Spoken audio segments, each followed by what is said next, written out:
আসসালামু আলাইকুম। শুনলাম আপনি নাকি কোরবানি দিতেছেন। তো কোরবানির গোস্ত কি একাই খাইবেন? শুনেন, কথাটা কর একটাই কারণ আছে। এই আমগো মতো মানুষ আছে না, যারা এই সাধারণ খাইটে খাওয়া মানুষ আর কি। তা আমরা তো কোরবানি দিবার পারি না, আবার আদ দিয়েও চাইবার পারি না। তো গরিব দুঃখীরা অনেকেই দেয়, অনেক জায়গার থেকে এরা পায়।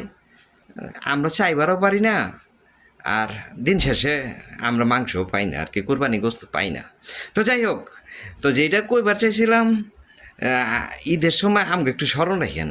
আপনারা তো অনেকেই দেন, আমরা কিন্তু আবার চাইবার পারি না। ও, নাম্বার কই পাবেন এইটা জিজ্ঞাসা। আরে ওই যে মেসেঞ্জার আর ফেসবুক আছে না, যেখানে আলাপ করেন, ওই জায়গায় হান্দায় পড়েন, হান্দায় পড়ে ওখানে জিগান, আমি নাম্বার আর ঠিকানাটা পৌঁছায় দিব মনে।